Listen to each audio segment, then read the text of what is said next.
My dear best friend, who was also called Michael, he said to me, what do you want to do with your life? It was do with your life. And out it came. I want to speak up for the poor, and I want to bend the power of the prosperous to the potential of the poor. And I've never changed it since then. And that's become the living mantra of every single day. Building relationships that matter in the long arc of life, and with those who are enabled or ennobled or empowered, which I was not, I'm just me, but building those relationships allows me to leverage opportunity for others.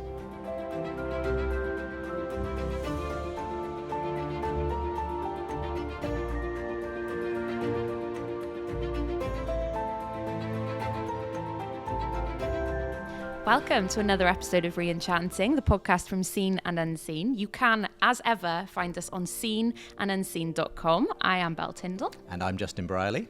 And if you're watching this on YouTube, please do like and subscribe. And if you're listening to it via podcast, please do rate us. It just helps everyone, more people, to find Re-Enchanting. As usual, we are recording here at Lambeth Palace Library, overlooking the Houses of Parliament, which means today's guest didn't have to come far to join us. He is Lord Hastings of Scarisbrick. He's an independent life peer in the House of Lords. And Michael has had a career working in business, education and international development. He's helped companies, multinationals, public institutions in corporate responsibility and leadership. He's also an advocate for racial justice and urban renewal. He's currently the chairman of SOAS, the School of Oriental and African Studies in London, and a professor of leadership at the Huntsman Business School in the USA. So yeah, that's quite the bio, isn't it, Mel? It is. And I feel like even then we're probably only scratching the surface. Yeah, you only mentioned one line. So just the other thing to note is that Michael's faith has been a huge part of his work and his life. And so today we're going to chat about, in an increasingly secular world, how should we bring faith into the conversation of politics and public life? Yeah. It's great to have you. It's lovely to be here. Yes. Great view, of course. Everybody wants this backdrop. Absolutely. We're so lucky to be able to record here overlooking Parliament, which is, of course, where you work on a week-to-week basis. That's right.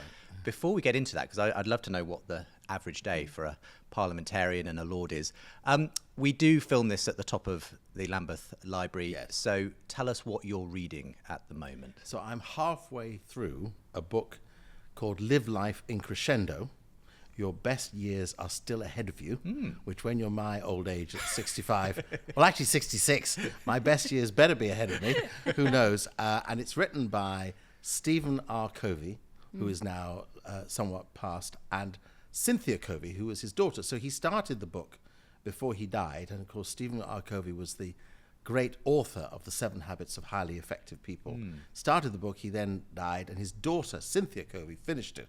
Wow. And she gave me an authored copy of the book at the Huntsman Business School a year ago. How special. Very special. So is that the kind of book that someone who fears perhaps their best years are behind them, that it would be worth picking up and reading? Very, very much so, because the heart of it is that if we are accumulating knowledge, experience, wisdom, if we're growing in understanding, if we also should be growing, not in becoming more stilted and awkward as we get older, but in becoming more fluid and flexible, because we know more people and we should be loving more greatly than we've ever done before. So if that is the case, the best is possible ahead of us, rather than I've done my years, I'm now pruning the garden. It has got to be about I have opportunity and freedom and flexibility, the older I get, to invest more, to create more, to give more, to empower more, to support more, to love more, to care more. Yeah, wonderful stuff. You are a lifelong peer at the House of Lords. Yeah, well, I wasn't born in it. No. Or born into it. You're really out in my ignorance when it comes to... I keep wanting to turn around to point at it, but that will really affect the mic, so I won't. But can you give us a little glimpse? Because I'm so curious, and as you point out, a little bit ignorant. What does life look like? What's the average day? What does the average day look like? I never have an average day, Sure. because we do have a lot of wonderful members in the House of Lords who seriously dedicate themselves day in, day out, week in, week out to the tough business of legislation and all the regulatory issues and the changes in legislation required. I dip in and out of that. I vote Okay. accordingly to what I understand, not to what I don't understand. I don't participate in things I don't know anything about. So I actively participate in the themes that deeply matter to me the most. So a lot of my day is taken up with meeting people who come in from outside with a sense of, wow. So I work with a lot of ex-offenders and people who've gone through tough times in their lives. And I love to bring them into Parliament and give them the tour of the palatial parts and show them around the chambers and give them breakfast as I did this morning, or have them for lunch, and help them to feel that this very special place, which is a World Heritage Site, but is a place of vibrant debate and conversation and communication and transformation, because after all, the things we decide over there change people's lives very directly and very immediately, but help them to see that they have as equal opportunity to come in and participate as I did, and to feel it's their house, not just Wonderful. an elite group. Yeah. So that gives us a sense of what it's all about. My teenage son Noah wanted to ask, do you get to put Lord on your passport? Well, in fact, yes, I don't put it on my passport. The passport office puts it on my passport. But yes, it actually says on my passport, Right Honourable Lord Hastings of Scarisbrick, CBE. So it puts the whole thing. And the reason it does that is because when you receive the honour from now the King, or previously the Queen in my case, of becoming a life peer, a Lord in the House of Lords, you actually change your name. So your legal name changes. Wow. And you change your status as well. And it's hard to explain to people what that transformation in practice means. I mean, I sometimes get asked at airports, "Oh my gosh, you should have come to the front of the queue," and to which I say, "I don't think so. I might have been mobbed by the." That was an American accent. You were Yeah, doing. yeah. Well, you could. Not that I was suggesting that Americans no. don't, but whatever. And I have a wonderful story. My youngest son, many years ago, said, "Dad, what class are we? What class are we?" He rang up and was. I said, "Why do you want to know?" He said, "Well, all the boys are asking which class are people. Are they middle class, working class? Are they whatever?" So I said, "Well, what class do you think we are, darling?" And he said, "Well, we're working class, aren't we?" And I said, "Unfortunately not," because my title means that we're sort of aristocratic. He goes, "No, I don't want that. I'm going to be working." So embarrassing when your dad's in the House of Lords. I know. Yeah.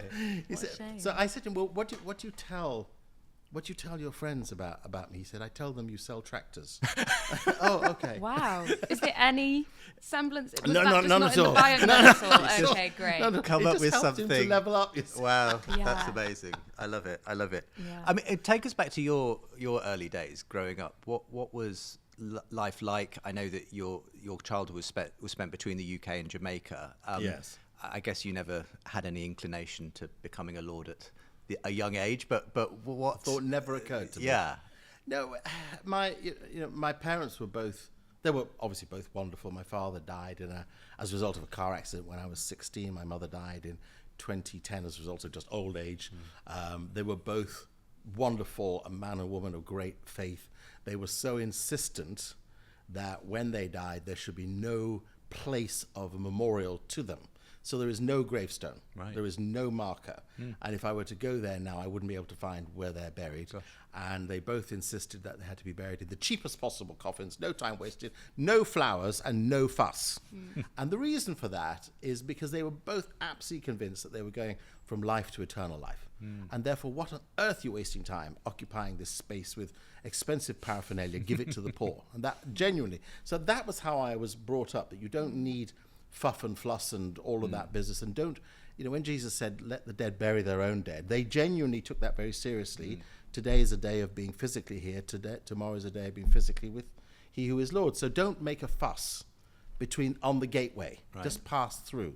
And I think growing up with that emphasis helped me to treat life with a lightness, which is very, really drill in on the important things that matter the most, and do not hang on to religious ritual that doesn't matter in any specific way. I only really, despite my father was an elder in the Presbyterian Church, my mother was a sort of deacon, if that's the right word, in the Anglican church, the Church of Jamaica as it was called, I never really found living faith because of them, because they were quite formal. Right. And it was only when my brother, who now lives in the United States, had gone to the same school as me, to Scarisbrick Hall School, and he had discovered a living faith in Jesus, came home, 1972, first year, came back, and my father asked him to pray over our dinner, and he prayed, he talked to Jesus, and I'd never heard talking to Jesus. I'd only heard reading. Yes. And as a result of that, talking to Jesus, I was so curious. And it took me probably about 4 weeks of pursuing him round over the summer 1972 till eventually, 28th of August at 2:30 in the afternoon, on a hilltop walk in Bogue Heights, Montego Bay, I gave my life to follow Jesus, which is only the beginning, because following Jesus is an everyday step. Not a stride, it's not a marathon, it's a step every single day. And that was just the beginning of that step. Wow, that's quite the story.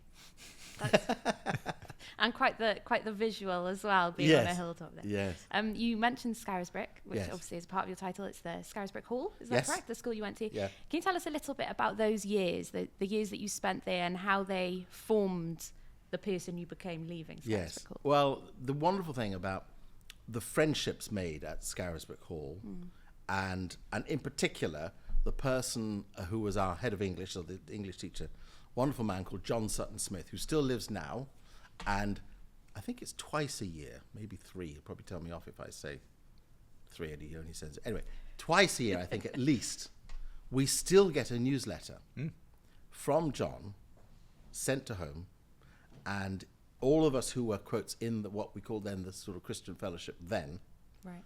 he keeps us all up to date. So that's from 1976. I mean, Gosh. you weren't even around. No, Not even a thought. no, I was 20 Wow. years after that. 1976. That's a remarkable sort of devotion, though, isn't it? Oh, he's a wonderful man. And, you know, the first thing, so my brother and I arrived, well, my brother had been at the school a year earlier than me, and I arrived September 1972. And the first, let's call it Christian Fellowship meeting, I don't remember it being called Christian Fellowship, but the first like Bible study meeting I went to, and John, who had this sharp voice, pointed at me and the others who were new. He said, because we were all boys there, boy, he really felt, boy, you will learn that the devil lives in your duvet. So if you want your life and your faith to matter, get up in the morning. Oh, okay. Exactly. That could have gone anywhere. You were worrying then, weren't you? A little bit. Politically correct bit of me was going, oh my gosh. So, and he was saying essentially, make your life, make the hours, make the minutes, make the days count. And that habit of, I mean, I'm not perfect, for goodness sakes, but the habit of seeking to get up most mornings at 5 o'clock in the morning, I still do to this day. Impressive. Amazing. Which is why I look so old. I'm really 23, but it's the years have worn me away. Getting up. That's amazing. I love that, and it sounds as though that headmaster had quite a significant impact on possibly your own spiritual journey as well. Profoundly. Well, the headmaster is a wonderful man called Charles Oxley. Dear, great man. And he had framed that school and the other school, Tower College, which was the two boarding schools that he had, and he had 2 day schools as well.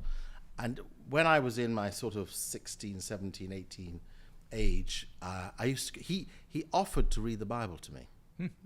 So I used to go and read the Bible with him in his office on a Saturday night every other weekend when he would be there at the school, because he was at the other school at the alternate weekend, and then he would be there, and his wife was at, they would alternate. And so I actually got tutored beautifully in understanding the scriptures and understanding the world beyond. Gosh. As a result of his immense kindness and generosity. Wow. I've been doing a little bit of homework, as is professional. Did you do it at school? Not as much as I should have, maybe. But a little bit of homework on you. And I think it was in a different podcast, or it might have been your TED Talk, I'm not sure, but you quote your 16-year-old self, and I don't know when asked what you wanted to do, what you wanted to be, yes. and you said, even at the age of 16, I want to speak for the poor. And then Yes. there's an added bit. Have you added that since, or was that? No, I said it all in one sentence at 16. Wow. Do you want to say it for the yes, podcast? well, my dear best friend, who was also called Michael, he said to me, what do you want to do with your life? It was do with your life. And out it came. I want to speak up for the poor, and I want to bend the power of the prosperous to the potential of the poor. And I've never changed it since then. And that's become the living mantra of every single day. So, and of course, I get to speak up for the poor in Parliament, but I also speak up for the poor as a Vice President of UNICEF, as the Chairman of the Council of ZANE, which is the Zimbabwe National Emergency Charity, as an ambassador for Tear Fund, as a governor for an academy school in Nairobi in Kenya, a multiple array of involvements across the continent of Africa and the Caribbean. So I get to speak up for the poor practically as well as politically as well as theoretically. And then the bit about bending the power of the prosperous is I didn't understand what that meant at 16, but I discovered as the years went by that if as a result of working in business or connections to business or just connections, I could get to know powerful, prosperous people the way the world sees it, then I could persuade them to empower the poor. But you've got to know them. And I realized that actually building relationships that matter in the long arc of life, and with those who are enabled or ennobled or empowered, which I was not, I'm just me, but building those relationships allows me to leverage opportunity for others. And I've seen that, thousands of examples of how that has worked out over the decades. I have to be naming them millionaires and billionaires, and I don't want to name them. Sure. I obviously your faith has obviously been part of the impetus for that, crucial to that. To what extent in the public life that you occupy in Parliament, in the business settings that you're around, do you find other people have a similar faith, or are you a bit of an outlier in this respect? Some do and some don't. I've always believed that we should manifest our faith. We shouldn't have a manifesto of our faith. What's the difference? Well, a manifesto is a statement of will and intention. And now we know political parties give us manifestos at elections, and then are we always fully satisfied? Do they deliver on Do they Yeah. deliver? Yeah. So you see, manifestos are promises without necessarily having outcomes. But to manifest is to do what Jesus said: let your light shine so clearly before others that they see your good works and glorify your Father in heaven. In other words, don't do the speaking unless necessary. Right. Do the manifesting. Do the being. Is it that sort of St. Francis of Assisi thing of preach the gospel everywhere you go, if necessary, use words? Precisely that. Yeah. Precisely that. I mean, to give you a very vivid example. So, as you know, I have a huge commitment to working in prisons, and currently our team, we work in 6 prisons at the moment. Now, a lot of people who are believers, Christians, believers, will say to me, prison ministry. And I'll say, no, it's not prison. We do not go into prisons and sing at people. We do not go into prisons and read the Bible to people. We do not go into prisons and wave our hands around at people. We don't pray over people. We don't do that. We befriend. Okay. Because Jesus said, when I was in prison, you visited me. He didn't say you prayed for me or brought the Bible to me. Or sang to me. Or sang to me. I'm sure that would be lovely if you did, Michael. But Well, I wouldn't think so. I could sing now, and I think that would chatter. But I think that you see, the difference is, and I'm not objecting to people who want to do, quotes, prison ministry. But what I would say to them is, why do you do what Jesus said you shouldn't do? Why don't you just do what he said you should do? He said visit with people. Take time to know people. Here is one of the most painful statistics about our modern justice or injustice life in the United Kingdom. And this is a Home Office figure, so I haven't made this up. And this was a figure from 2021. and it was obviously looking back over the previous decade. And what it shows is that for men, the majority of people in prison are men. Out of the 88,000, 84,000 are men. For the majority of men in prison who are serving sentences longer than somewhere between 3 to 4 years, only 9% ever get a visit. Wow. So that means, in effect, 91% of men are abandoned at the gates of so-called justice. Left alone for 10 years, 12 years, 15 years, 20 years. We have people we work with who are there for 38 years. Wow. Left alone. No wonder Jesus said, when I was in prison, you visited me, because the visit, and what we do in visiting every 2 months, the visit brings light, hope, continuity, commitment, relationship, someone you know, a letter you write, an engagement, the possibility of a thought, probably an appeal, the consideration that you might be innocent, a whole series of options. If you don't visit people, you never know them. Now that's the difference between manifesto and manifest. Right.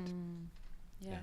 I love how, I don't know, maybe it's a my generation thing, but there's a lot of sort of doom in the way we see things, you know, and we're worried about everything and we care deeply about everything, but The there end is is constantly nigh. constantly, there is this underlying sense of, oh, it's so big and I'm so small, what on earth am I going to do? And what I love is that doesn't seem to be within you, or I might be misspeaking, but you seem to think, I can make a change. I'm obviously going to make that change. Yes. And that seems to have been within you since you were 16, since you said, I'm Yes. going to bend the potential, bend Yes. the privilege to the potential. So what would you say then to people who see these, who would hear a statistic like that from the Home Office, who, you know, see all these injustices and all of that, but for whatever reason, maybe it's because we've been taught to be that way, we don't see ourselves as any kind of solution, too small to be a solution. Well, all of us are too big not to be a solution. Okay. In other words, what fills the space of the problem should be our optimism. Right. We should be willing to step into the breach where things don't work and make them work. So I'll give you an example of that. I mean, it's something I'm so pleased I did in the end, but it set a pace. So the school I was a teacher at was, like most schools, just had a dirty playground, cans, crisp packets, graffiti, general mess, and to be perfectly candid, the caretakers didn't care. And so the place was a mess. And when I started teaching there, 1981, I think it was, 80, I was shocked by the level of disorder that was out there for kids to see day in, day out. But that reflected disorder from the inside. And I remember going to the caretakers and to the head saying, surely we could clean this place up and make it look decent. And the response was, the kids don't want to know. It's never, they're not interested. They just make the place a mess all the time. So I said, well, I'll do it. So I then went and got some of these, what we used to call granny sticks, kind of pickup sticks. And I bought 2 big bins and a load of bin liners. And next morning, set about the school at 7 o'clock in the morning, cleaning it up myself. And then the next day, and cleaned it up. And it took about 3 weeks before a couple of kids noticed that I was there very early doing this, and they joined me. So I got some more sticks and they joined, and then a load more kids joined. Before we knew where we are, the place was constantly immaculate because all the kids are cleaning up and nobody wanted to drop anything. And the graffiti stopped, and also the damage to toilet walls stopped, and the damage to desks stopped, and drawing on books stopped, and all of that stuff stopped. And the place became collegiate, collaborative, warm, and open. It took about a year to change the culture from carelessness into I care about who you are. And that's a small thing to do. See, I could have just said, well, look, who cares? The head says it isn't possible. The caretaker says it isn't possible. Just leave it, do your job, go home. I don't believe in that. If there's an opportunity for me to clean your driveway and mine and the one next door too, I better do all 3. So that's why I said, be a subject of optimism, not a subject of pessimism. Yeah. When it comes to the faith that's obviously driven that aspect of your life and that informs your public life here in Parliament as well, I mean, as we look at this backdrop, we see church spires alongside, the Elizabeth Tower and the Victoria Tower and the Houses of Parliament. And when you walk in there, you're surrounded by religious imagery. There's Christian imagery everywhere. It's this huge mixture of secular, public and religious life all together. how hard is it now becoming to sort of join those two things together? I mean, just recently, Sandy Toksvig, had a viral video criticising the fact that bishops still get a honorary place in the House of Lords. That's been part of the fact of the establishment of the Church of England for a long time. But more and more, it feels like there's a tension there. We're recording this just before the coronation, and there's yet another sort of lots of questions around the religiosity of that particular ceremony and so on. So what's your sense as an insider of how much that is an issue in Parliament, in the House of Lords, the concerns that people like Sandy Toksvig have around that sort of thing? It's an issue for those who want to make it an issue.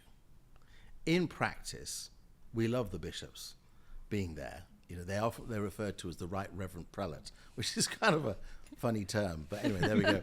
And whenever a bishop stands up in the middle of a debate, they have a preference. So even a preference over the front bench, because it's a statement of respect for the role the bishops play in the constitutional life of the United Kingdom, close to the monarchy. And actually, they are hugely, significantly influential, and they contribute perspective, either from a straight biblical point of view or just from the kind of wisdom of being older and thinking about the world and thinking about the wider world and understanding complexity. And so many bishops, as you know, like, for example, the current archbishop who was in the oil and gas industry, so many bishops have been in business before they become a vicar, before they become a bishop. So they bring a life of expertise into the chamber. I mean, is it a problem? It's only a problem if you want to make it a problem. In all my years in Parliament, I haven't seen the religious institution inhibiting the progress of debate, conversation. I mean, the fact that the House of Commons, like we do in the House of Lords, begins every day with prayer, and it's the chaplain to the Speaker in the Commons who prays for the MPs.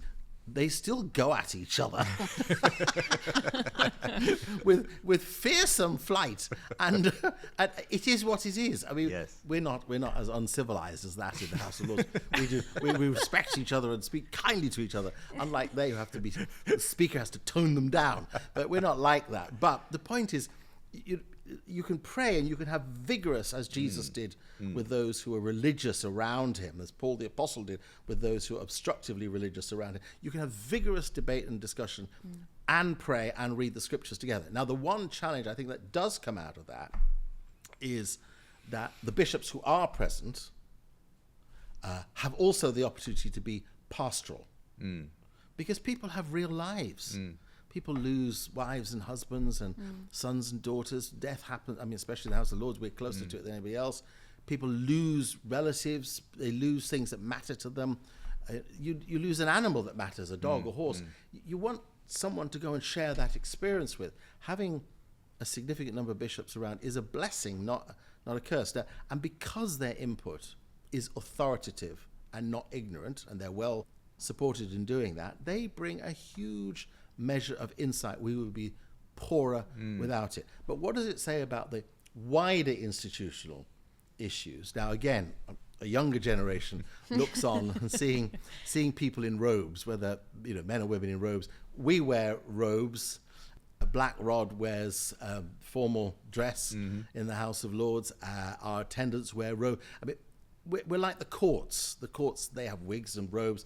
There are parts of society which, to be candid, are not meant to be like the streets out there. Right. They have distinction and difference. And actually, we need that distinction and difference. Not undue deference.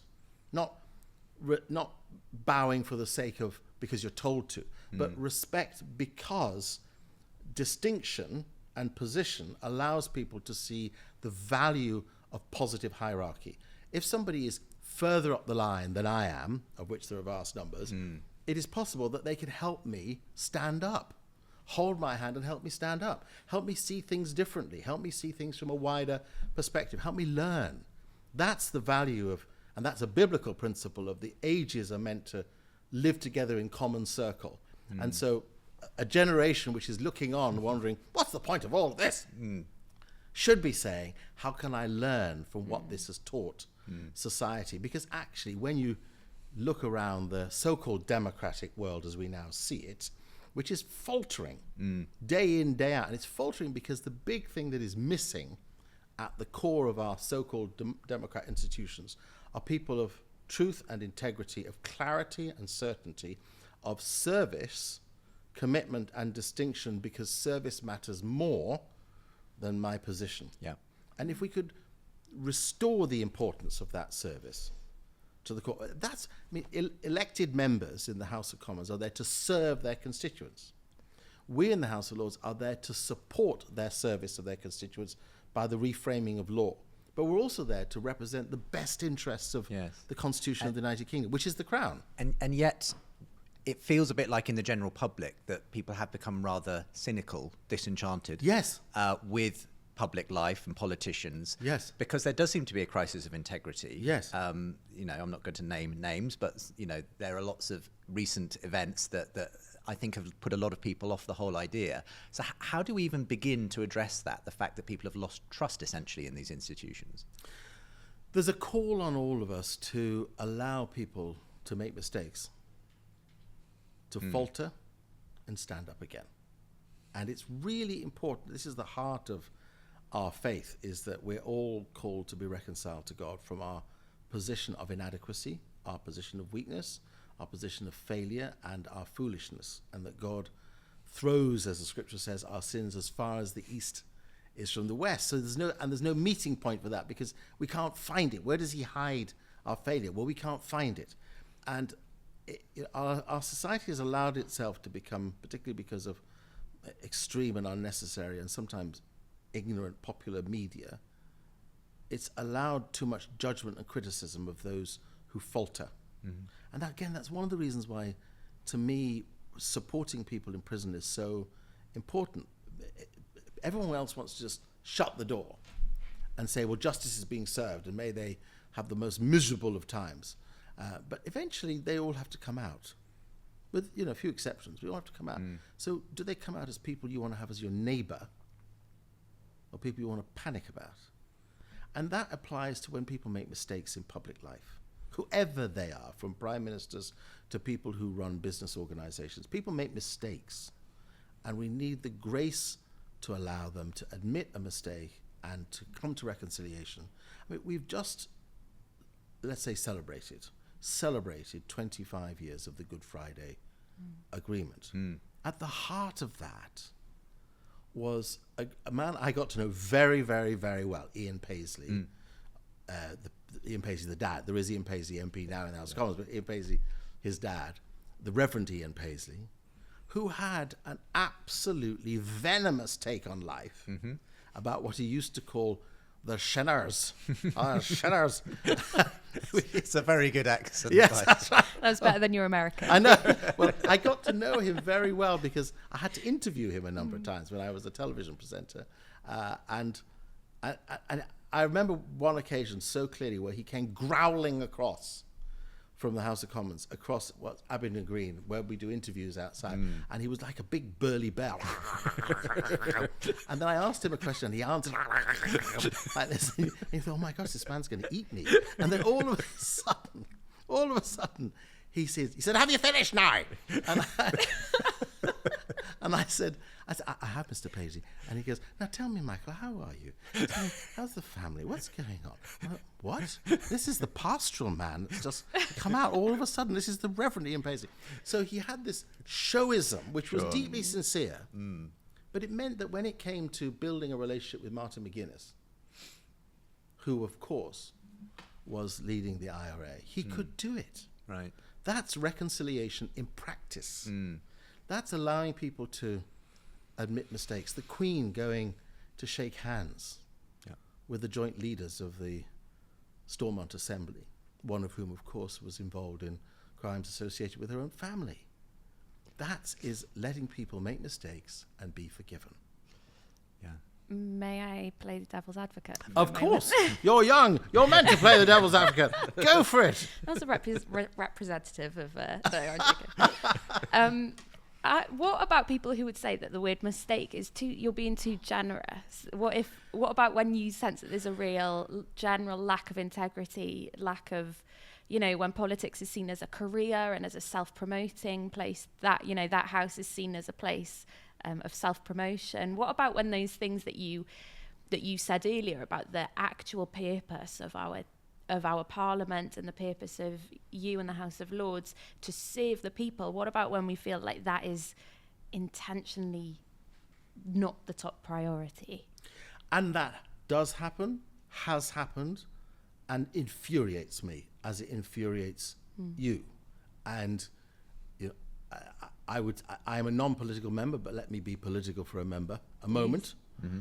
The huge lying deceit of Brexit, the great disappointment it now represents, the reduction of our economy, the tensions about transport from the UK to the continent, the big queues at Easter trying to get across from Dover, the irritations of passport controls that are not really necessary, but they're there to punish, the frustrations of businesses that can't work as effectively as they used to, the tensions in Northern Ireland created by unthought through and unreasonable and illogical deals done just to look good at the moment.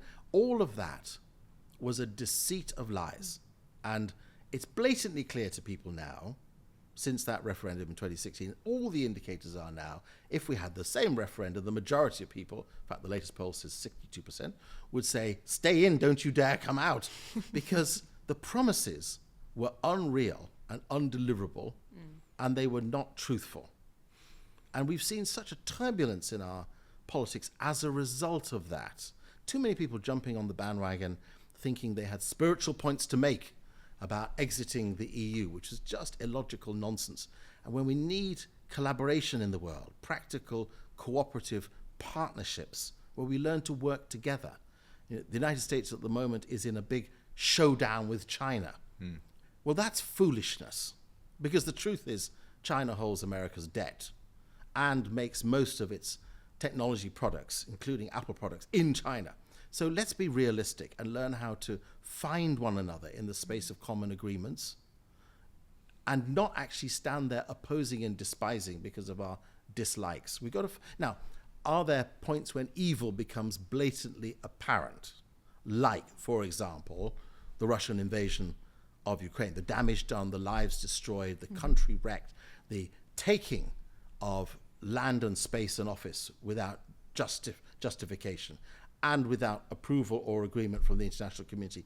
Yes, there are vile moments of history, wars and repugnant destruction of people's lives that have happened from slavery right now to the migration crisis. Those things are evil, and we have to speak against them, act against them, and be clear in what we're pursuing as what should be a collaborative, cooperative, common humanity space. But if so much of politics is going in that polarized direction, where it's really about all-out war, political war, winning a battle, an argument, rather than this collaborative effort of genuinely seeking the best for our culture, how do we push against that? It feels like that is the way culture is going generally, and if we go in the direction of the US kind of polarized sort of culture and politics, will we see the same happening here in our own political sphere?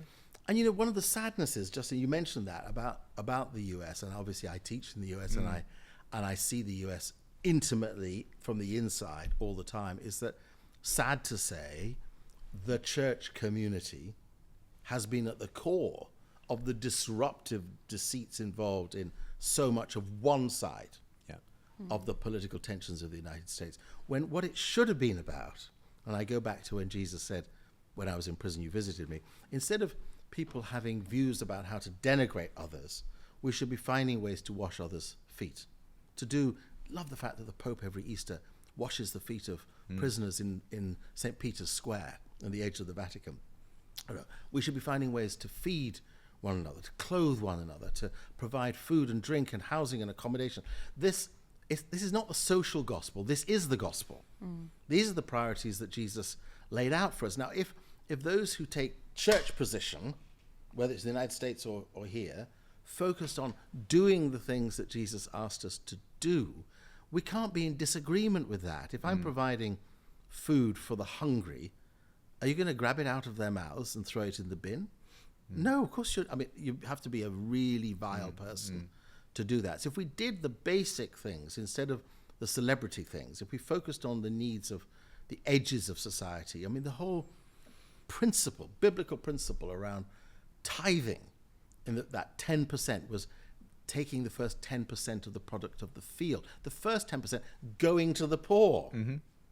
Well, we've lost all of that, and too often it goes to the pastors, dare I say. And what is necessary is to go back to that emphasis that the resources given to us, the opportunities made available to us, are not so that we can, but so we can enable others too.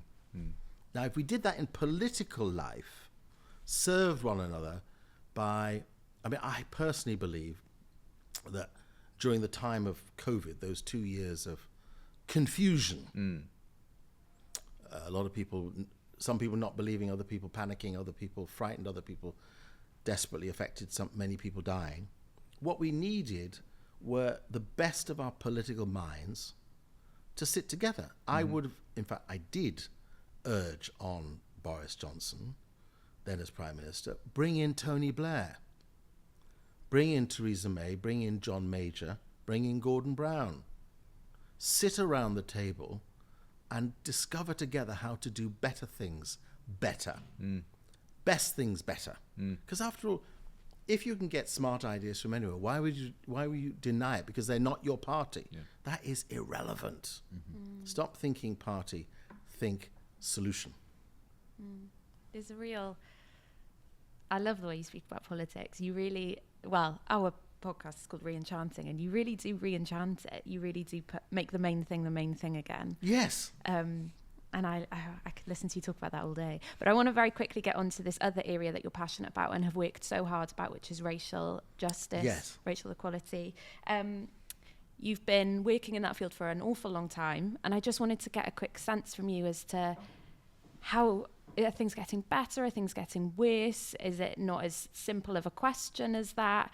How do you, institutionally as well, how do you see things developing in that sphere?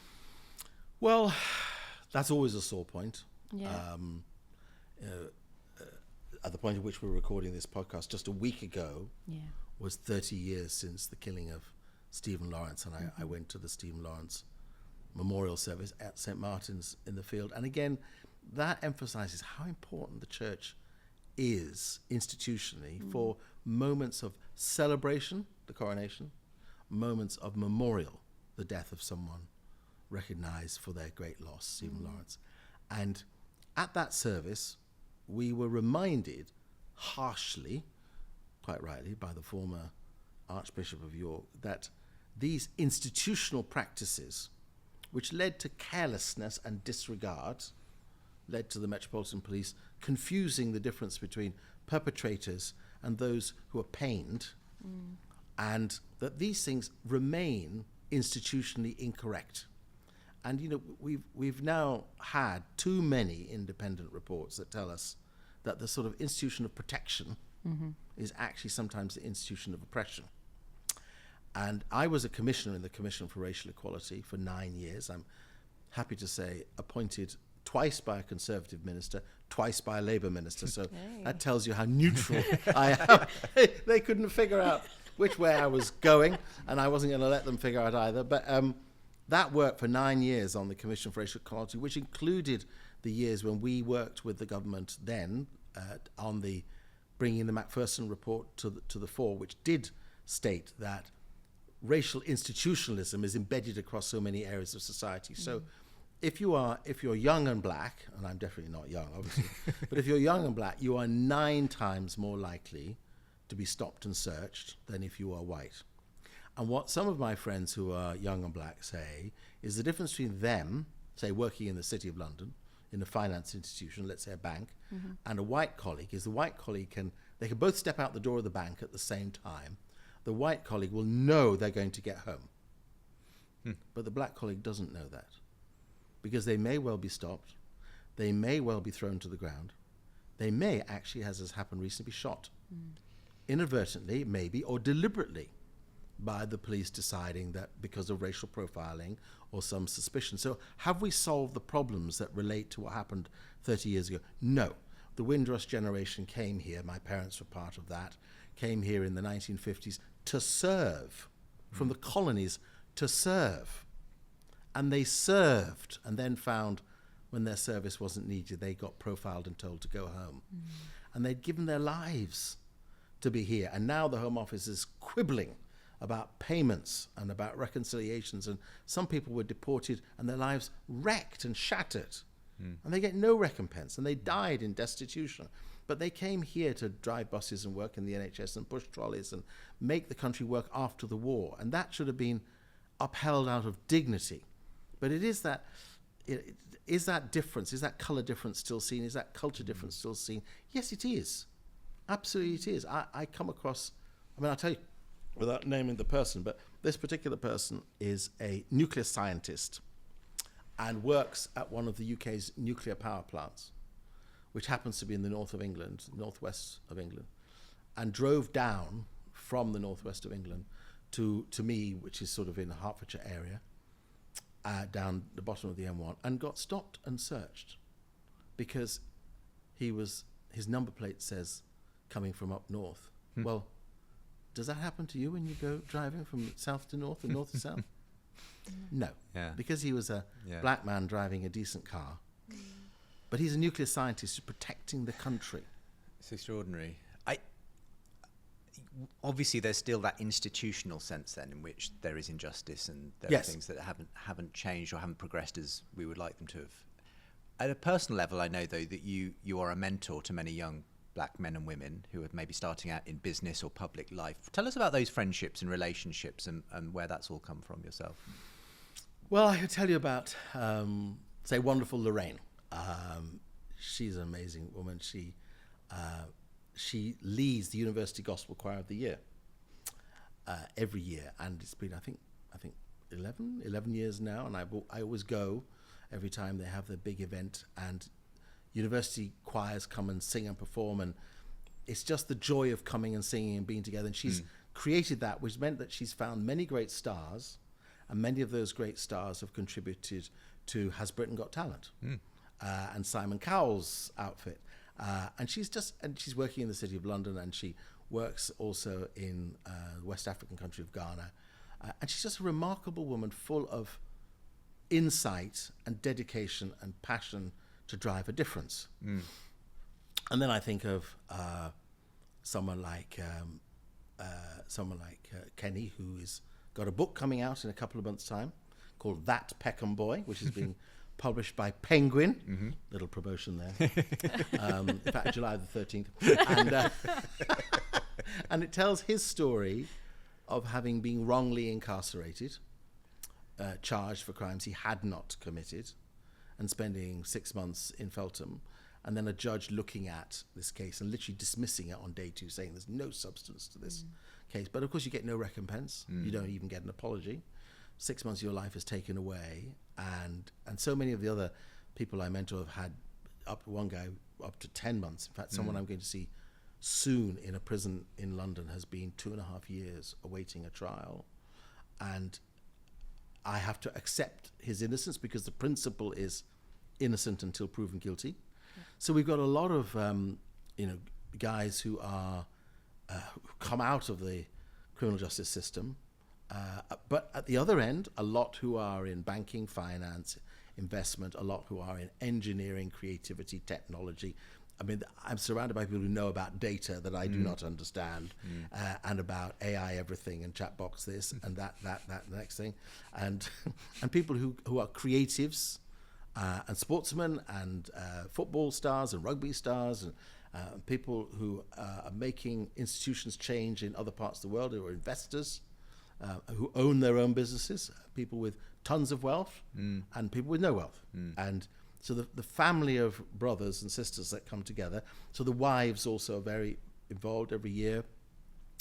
But it is a network of men who've chosen to identify how to find purpose, pursue Jesus, and support each other. And that's the 3 principles under which we seek to be together. Find purpose, pursue Jesus, and support one another. I feel like the relationship part of that is so key, though, because it's one thing to sort of say at a public level, at an institutional level, we need to do this, we need to do that. But if it doesn't happen at a ground level as well, if people are still essentially living within their own demographics and not really getting to know people from any other community than their own, then it feels like it's always going to be a sticking plaster, and we're not. So how do we engage that kind of genuine relational where you know, different people from different backgrounds actually do understand and have some experience of each other's lives and so on? Well, I think that is really important. We were talking earlier on in this conversation about the old and the young. Should we become best friends? The young and the old. Needing to be in common space, because again, that's the picture in the book of Job, especially in Job chapter 29, where it talks very much about the father and the grandfather standing up and being stood up for and supporting the young people, being silent in the presence of those with wisdom. So we need that common space of, now the family of believers should be the space in which that happens. But the only way it really happens, because it doesn't happen if you just turn up through the door of a church on a Sunday and then walk out, because people don't relate. The only way it happens is that gift of the Spirit that nobody wants. You know, there's two gifts of the Spirit that nobody wants. What are they? Well, the ones everybody wants are the flamboyant ones. Yes. You know, tongues, healings, prophecies, because they make you look great. And there's nothing wrong with them. I'm sure if they're given by God, there's nothing wrong with them. But sometimes they're not given by God, as we know. And but the unflamboyant gifts are administration and hospitality. And those two, organizing to be hospitable, and therefore being hospitable, which allows people to come together, eat together, break bread together. We talk about this breaking bread together, and then, you know, it's some terrible little wafer with some horrible Ribena. That is not breaking bread. Breaking bread was literally cracking open the bread and letting the dust go everywhere, and sharing the conversation around food, which is meant to be a gathering space so that people can learn interesting things about one another. And, you know, I never ask the question, what do you do? Because if you ask that question, somebody will just give you a job title. Instead, I ask people the question, tell me about your life. Where might you have been, and where have you been? And what is it that interests you going forward? And then they talk about all sorts of things. And it's that opening up of the who we are rather than the function we fulfill. And doing that over food. So whenever the guys gather around, or the wives and the families gather around, it's always around eating. Yeah. And eating is very important. It's a biblical principle. I think it's my favourite biblical principle. Yes, it is. It's wonderful, isn't it? It is. Yeah. Anyone who's not a Christian, you should be, just because we love food so much. African food, Caribbean food, all Singaporean noodles. Everything. Yes. Is that you've spoken about meeting in a table? In that sense, you also spoke about wanting to get all those political minds together around a table. Is that, again, I sort of just keep coming back to this language, I think, because you demonstrate it so beautifully, but this language of re-enchantment, is that how you would propose re-enchanting our perception of the public life, our perception of politics, our perception of citizenship, and all of those things? Yes, I would. You know, let us sit in common spaces and discuss and dialogue with each other. I never forget when I was with KPMG many years ago, and one of the delights of my job was traveling all over the world with the business and helping to encourage the business to be the best of itself to the country, the community, the city, beyond it. And it was brilliant, and I loved it. And on one of my many visits to Australia, I loved Australia, but long.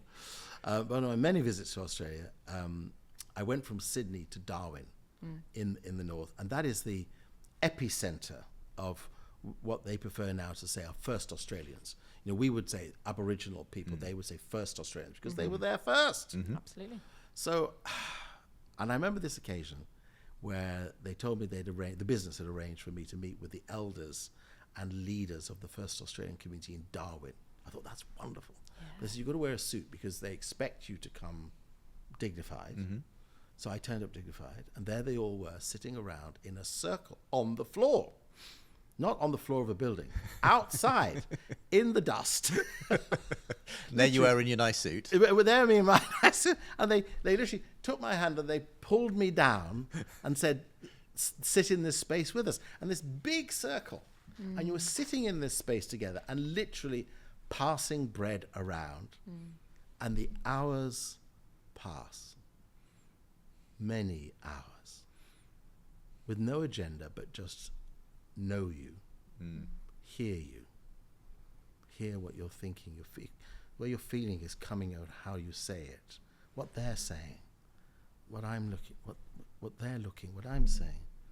And the beauty of that, traditional cultures, is, of course, in the West, we've to a large extent lost it, because everything has an agenda and a timeline. It must be done in this way.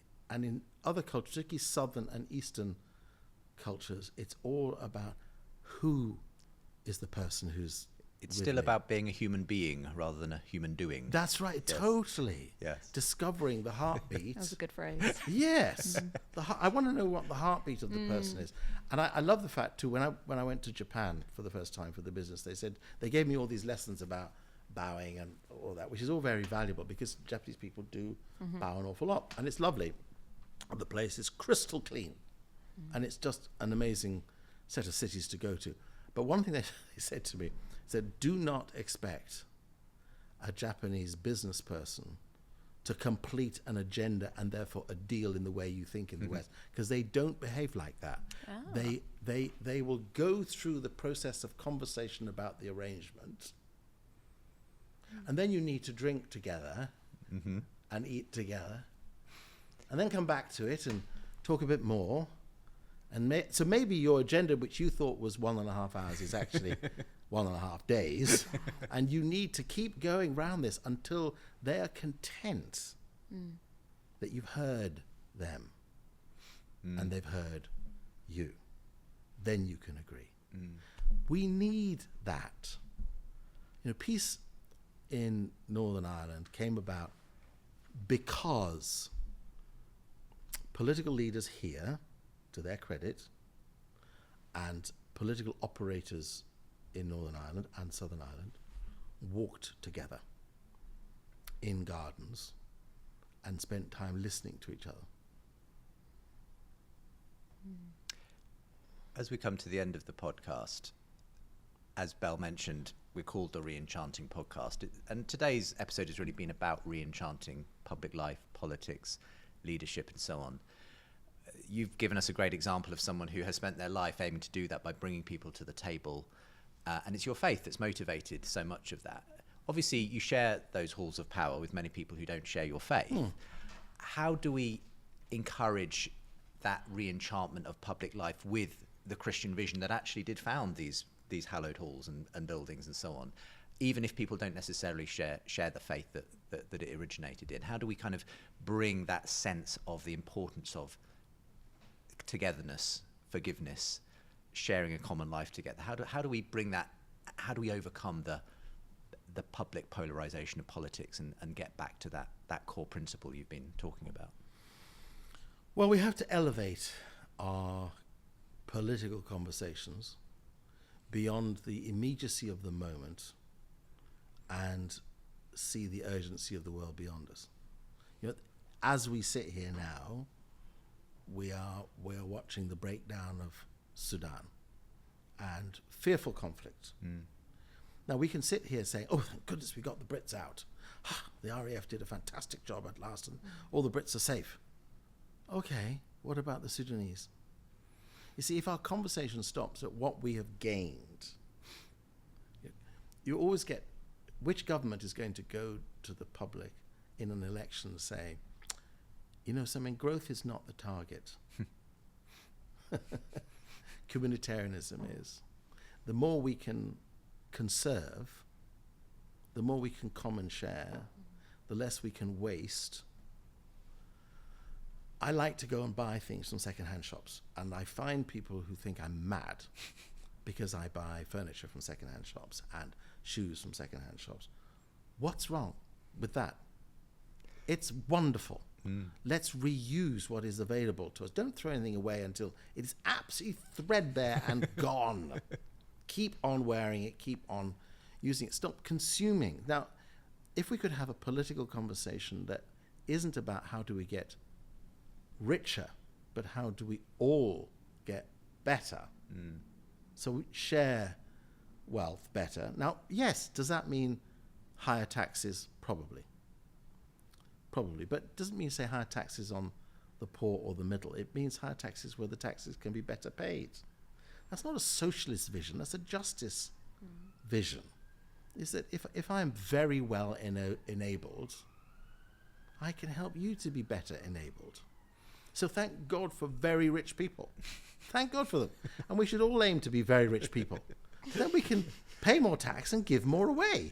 You know, That's so interesting. And if you are very rich, Michael will come knocking any moment Yes. now. Yes. I mean, you know, the wonderful thing about, it's often said, the richest place in the world is the graveyard.